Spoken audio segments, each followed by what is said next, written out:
Bar. I think we should go. Mine says meeting is now streaming live on custom line streaming service. Okay, so we're live, but I can't see myself, so this is really weird, but I'm sure it'll work out. Oh, so we're not live? Shayla says we are. We are live. Okay, guys, how are you? Today I want to kick off the Windsor series, and I have my good friend, Shayla Gifford. Shayla has been my coach. She's been a mentor. When anything or ever I need guidance, she's just like one of my go-tos, and I'm just extremely grateful to have you today, Shayla. And today I thought, wouldn't it be super cool if we could talk about the one thing that most of us are going through right now, which, you know, the chaos in mortgage is teams. Teams. I'd love to talk about teams, Chris. You know, you have a big team yourself, and you run a big team. You have a lot of LOs with teams. What do you truly see today in designing a team? So before we get like too far into the weeds, if I'm a rookie LO today, or I've done it for a while, I have more production than I've ever had, like, when's the perfect time to get a team? And how do I like transition from myself to a team? Okay. So I think it's always critical to say, why would I have a team? Why would I make that transition? I will tell you, I'm still new to running a team. I've been doing it for 10 years. Chris, you've got way more experience than me doing it. But it was really transformative in my life and for everybody in our business, and learning the fundamentals of how to build a team, how to maintain a team, how to run a team, how to hire the right people and put them on the right seat of the bus. So I'm super passionate about it and love it. But the first 6 years of my career, I didn't have a team. I was the crazy blonde-headed chick that did everything. I was running around and I had 2 phones on both ears. I was always on hold on one, and I was responding to email every second. I was working, 10, 12 hours a day. But what ended up happening is I hit a plateau. There was only so much I could accomplish, no matter how motivated, no matter how efficient, and no matter, how much I could multitask. And at some point in time, not only was my personal life balance suffering, but really the service to my customers was suffering. So a lot of people say, oh, hire a team so you can get more life balance. No, that's not what it's about. What it's about is hiring a teammate so that you can serve your customers at a higher level, so that you can also change that person's life, that you can give them the gift of this industry and give them a career that they can build upon. And your business can be more predictable and systematic, rather than driven 100% on your personality and your drive and your hunger.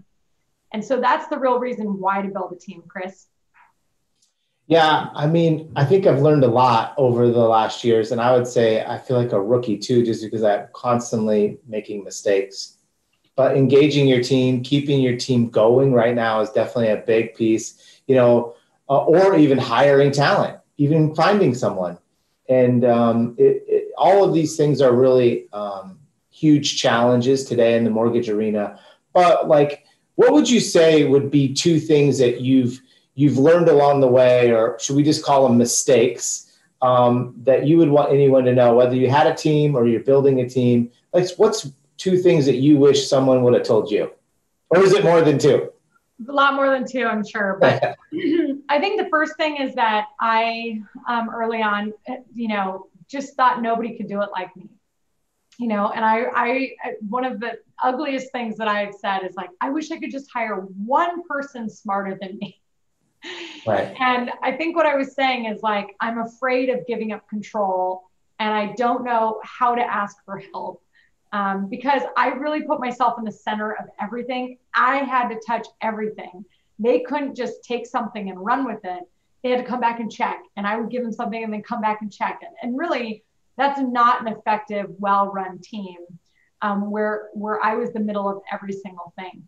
And so what I've learned is that if I could learn the mortgage business at 23 with a high school degree, and I can learn DTI and LTV and APR, other people can too. It is challenging. It's not for everyone. It's a business that will kick you in the teeth and you got to get right back up the next day, no matter how long you've been doing it. Right. So it isn't for everybody, but it's incredibly satisfying. And it is an industry that does not discriminate based on how old you are, based on your degrees, based on who you know, who your daddy is.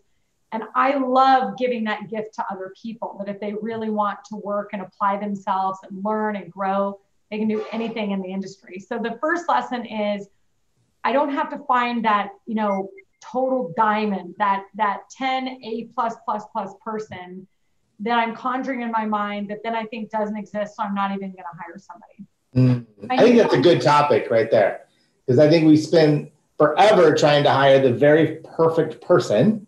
Yeah. Right. And then we end up not hiring because we make all these excuses. And simply it comes on to us as if we could give an employee a playbook, like you're saying, you'd be surprised of how many people could pick it up. Right. And I hear this all the time, like, wow, I hired this person that came from this industry or that industry or this industry or that industry. And look, they're killing it. And, people coming from Del Taco, running retail food chains, crushing in the mortgage business. So, you just can't judge based on that. And I love that part of it. So really, I'm looking for character, drive, and skill. Somebody with the right character that matches my values, my work ethic, my commitment to following through is more important than any knowledge base, period. I would take somebody's attitude and character over their skills or years of experience any day of the week. And so I just had to kind of get clear for myself to say, I'm not looking for that unicorn or that diamond. I'm looking for somebody that has the character and values that I really care about. Because there's usually about 2 or 3 things that everybody's like, these are my things. And if you're not those things, then I just can't do it, But I don't need 100 things to line up.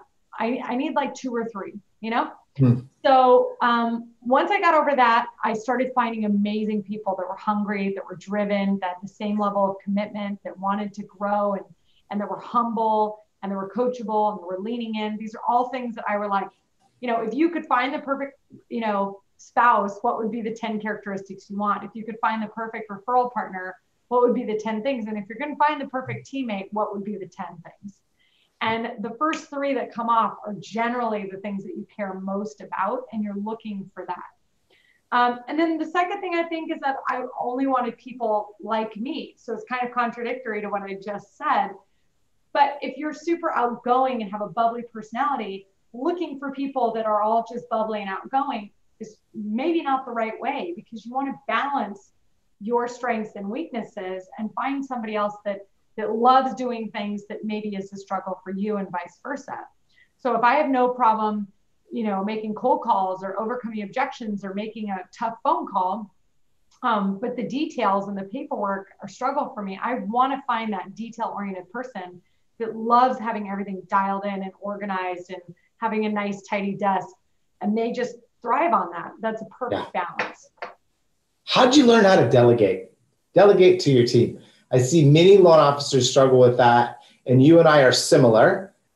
We grew up in the business doing everything all the way across, and then all of a sudden we got a team, and it was very hard to let go and then slowly kind of see the value of it.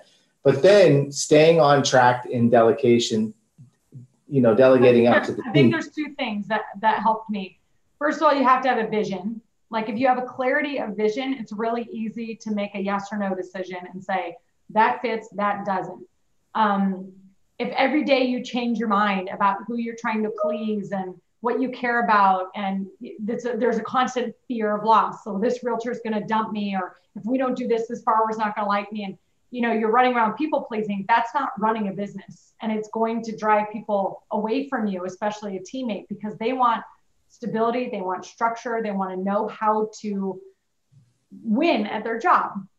And so the first great tactic is to write a customer story, a journey for the customer. Meaning, pretend that you just did a transaction with your team. And maybe it's a team you don't have yet.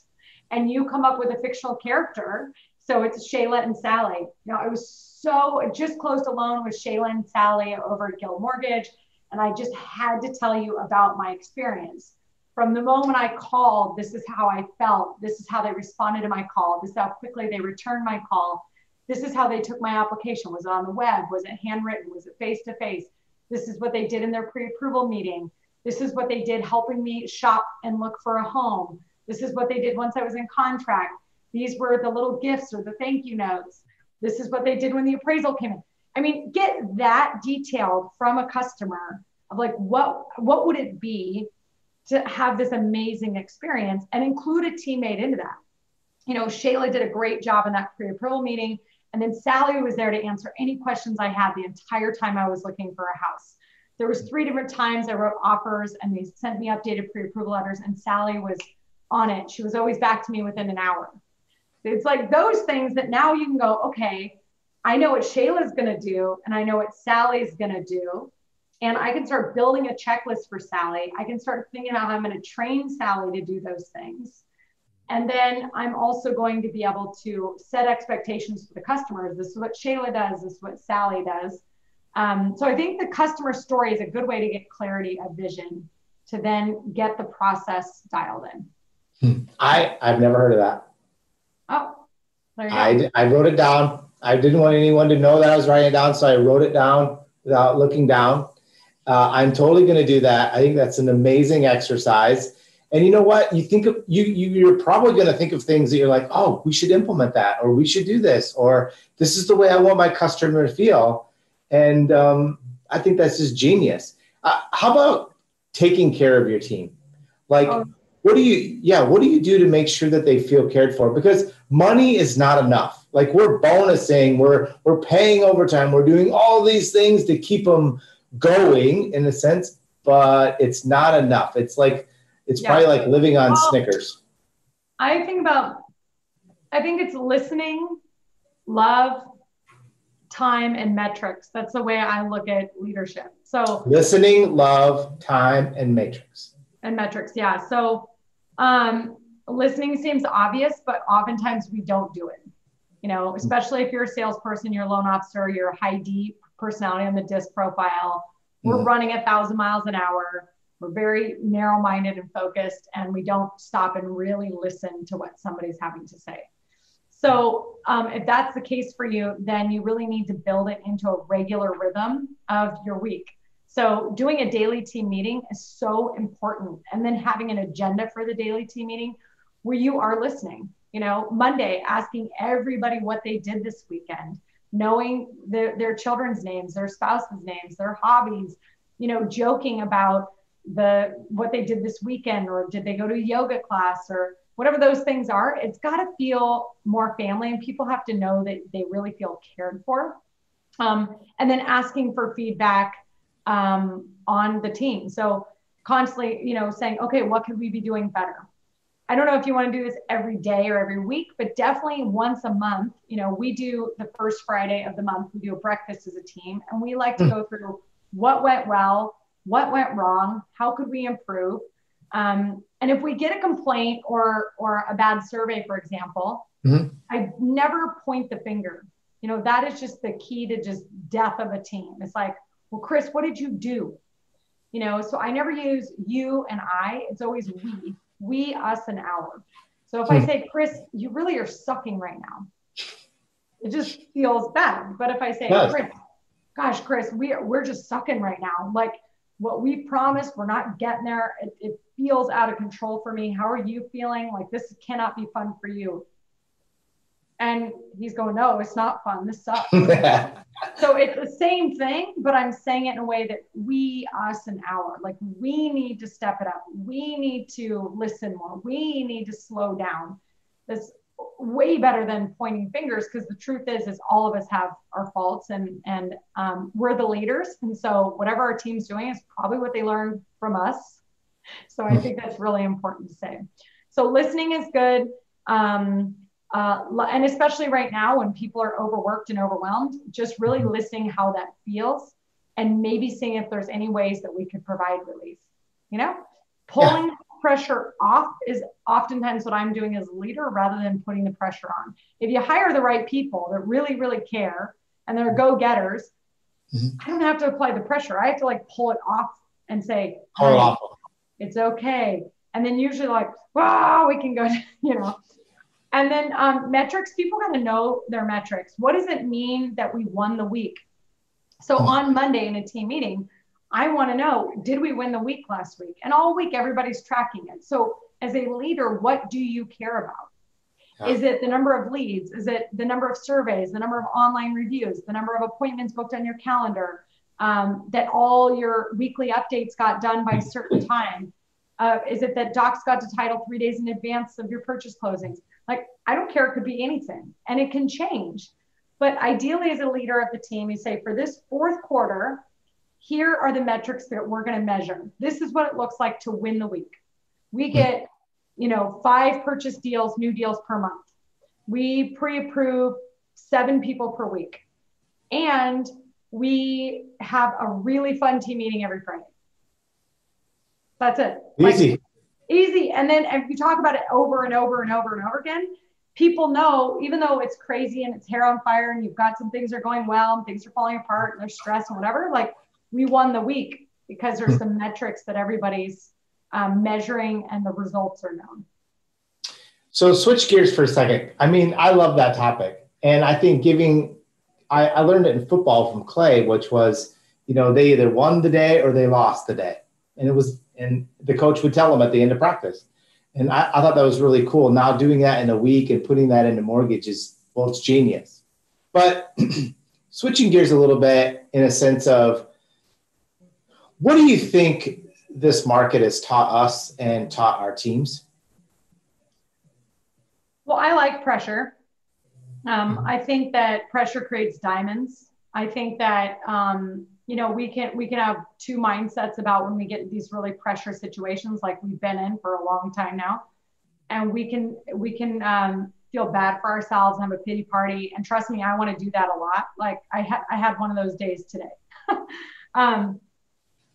But the other side of that is like, no, we've worked our entire lives to every decision, every choice that we made from the time that we were maybe in high school up into this point to be in this exact situation, to have this pressure. It's an opportunity. I was watching another sports analogy. I was watching, I think it's called The Playbook or something. It's about coaching. And Doc Rivers said, like, if you get into that game-winning shot and you've got so much pressure and 80,000 fans screaming at you, that's an opportunity. You worked your whole life to have that game-winning shot of the, whatever, championship game or whatever the case is. So I think right now pressure is among us, Chris, and it can either crumble us or it can help us refine and elevate and, evolve. And so I think when there's a lot of space and time, we can be sloppy and we can kind of, wing it. And right now you just can't wing it. So every little discipline matters. Like, are you drinking enough water? Are you taking deep breaths throughout the day? Are you holding your breath and tensing all day? Are you having a really focused to-do list? Are you looking at your list the night before you leave? So that way you come in the morning like focused and know what your priorities are. Do you have rules in your email, or are you looking at 10,000 times a day? Do you have your social media open? Do you have notifications pinging everywhere? I mean, all of these things really matter when the pressure's on. So I think we're all building our muscles, our capacity, our abilities, our expertise, and we're accomplishing more than any of us thought possible. Sometimes in a really healthy way and sometimes not so healthy, but that's what I think we're learning. How do you handle stress? What do you do to get rid of it? I know where I feel it. So I start feeling it in my mid and upper back, and I start feeling it in my hips, because that's what I tend to do. So I curl up here, I lean in. So now I'm like trying to work on my posture, and then really working on breathing, just like, just taking some deep breaths, because otherwise that tension just builds, and then I've got a headache now, and then I don't feel great, and then I have brain fog, and it just goes down. So I pay attention to my body, and I also start thinking about, I want to feel good, because if I feel good, I will perform better. I will come up with more creative ideas. I will be able to tap into all kinds of strategic thinking, and I will approach that problem, fresh, rather than like stressed out and narrow-minded. So I don't know. I mean, everything. I like today I went on a walk outside and that just refreshed me, even a quick one. Getting some sun, getting outside and sitting in the sun for 10 minutes. I take a lot of supplements. Of course, meditating. I'm not great on doing it 7 days a week or anything like that. I go in and out of waves, but yeah. I know when I like need to meditate, and it's a really good test for me of how busy my mind is. If I'm like, can only sit there for 5 minutes, I'm like, wow, I'm really spun up. I also have a good physical therapist, masseuse, that says like, sometimes like your nervous system is just on fire. I'm like, so those are all things that I do. There's not one go-to. And then I think I talk to myself a lot. You can either let your brain chatter along or you can talk to yourself. So I've even gone in the car and I'll just like turn the radio off and I'll start talking out loud to myself and go, okay, Shayla, this is what's going to happen today. This is what we're going to do today. This is how we're going to feel good. And that, positive affirmations, but talking to myself is so much more powerful than letting all the chatter go on. And inside. Yeah. Yeah. So you're working on 2021. Mm-hmm. What should I be looking for? What should I be concentrating on? What are you concentrating on? Well, this really, I'm not focusing on 2021. I'm focusing on 3 months at a time. Yeah. Every day is equivalent of a month right now, it feels like. So, what I'm focusing on for the fourth quarter is really about getting disciplines back in place. So, on Monday, we call realtors. That's our playbook. So I'm really coaching all my loan officers to say, well, this is what we do on Monday. Even if it's 3, like make those 3 calls and make it intentional. Why did you pick these 3? What are you going to say? How are you going to move the ball down the field or make it count? Update calls, pipeline meetings, just getting these rhythms and routine, because I feel like a lot of my loan officers are closing more loans than they've ever closed. But if it's always hair on fire, there's always some sort of deep guilt down inside of like, we're not doing it the right way. I know I'm missing this and missing that. So just tightening up the structure, I think, is really important. You asked too about the team, about loving the team. So I think reading there's the 5 love languages, but there's also the 5 love languages at work. Understanding if people like words of affirmation and a lot of recognition and verbal praise, or if they like quality time, or if they like, handwritten notes or something like that. I think that's really important to know. Like, how can we love on our people in a way that really resonates for them? How can you celebrate? You should know what your celebration number is and celebrate it, and really do that. So, if I could take my team in July, I tried to take my whole team to Napa Valley. If I could take my whole team, we just can't do anything with COVID, which is really difficult on a large scale. But just little things, bringing somebody their favorite coffee, sending them flowers on occasion. But you can't do that and then be a jerk and vacant 4 days a week. Yeah. That doesn't work. And I think that's what people do, are like, well, I paid you a bonus and I bought you flowers last month. It's like, yeah, but you're an ass all week long. You don't put notes in your files. And I've said this to you 12 times, and I can't do my job without you doing your job. Now, that's a good teammate that will communicate with you that way. Most of them won't. Most of them might tell you once or twice, and then they're stewing every time you give them a loan. And then boom, that recruiter calls or somebody else, they hit a breaking point and they're out. So listening is like your words and your actions have to line up. So if somebody says, look, in order for me to do a really good job here, I need these 3 things, step it up and do it, because then they can crush it and you can go out and get your next deal. So Shay, you're in Spain. Yes. And you're running all this team and the coaching and all that things. You've learned a lot. COVID's probably taught you a lot. It's taught your company a lot. It's taught your loan officers a lot. What are a few things that you think that are the positives that came out of COVID for the mortgage industry? I think people have been really surprised on what they can accomplish from home. I think that's the common thing that I hear is like, wow, I didn't think I could ever work from home. Now I really love working from home. I didn't really think that I would love being on video, and now it's like second nature to me. And I just never thought in a million years I could handle this kind of volume, and I'm doing it. So I think those are some really good things. I also think there's some negatives that have happened that probably are good awareness pieces. Like, wow, I recognize that I don't do any self-care at all. Like, I don't get good sleep. I don't drink enough water. I don't ever get up and move around. You know, and it's maybe more exacerbated by the fact that we're in our home and in our space. And we are like, oh my gosh, I never go out. You know, when you're getting in the car and you're commuting, and then you're commuting to a lunch place, and then you're back, like you think you might be doing that, but really the behavior is not there. And it never has been there. It's a habitual thing. It has nothing to do with COVID, but it's kind of highlighting. That's true. Yeah. You know, one last thing before we go. I've always loved this little thing. I don't know if everybody knows this, but if you are in Shay's circle and you call her, the 5 strengths will show up under your name.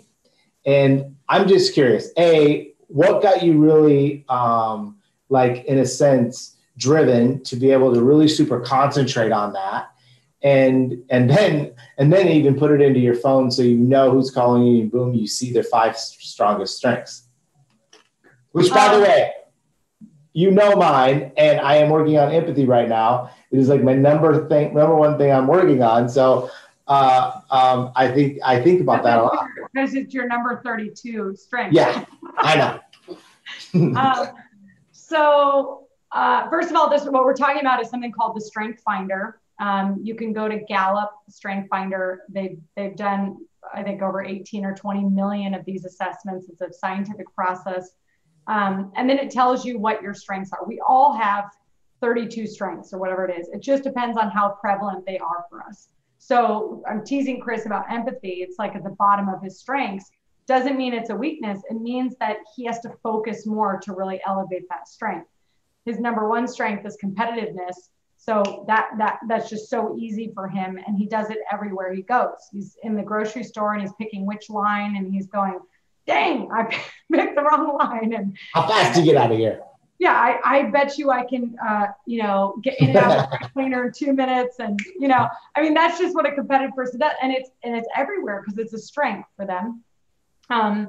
So I think ultimately what I've fallen in love with as a leader is helping find the gifts and talents of the people that are around me and helping them tap into those at the highest level and accomplish more than they ever thought possible.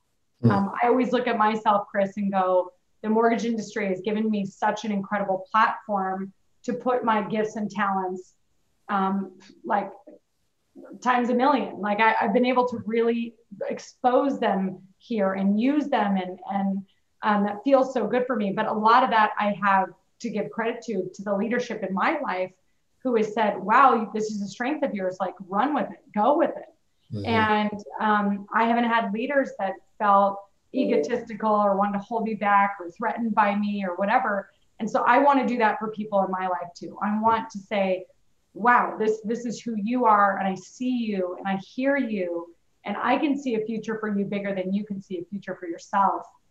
And I want to promote that for you and get out of the way or run side by side with you or whatever the case might be. So anyway, yeah, I've done that Strength Finder with all of our loan officers and most all of our team members.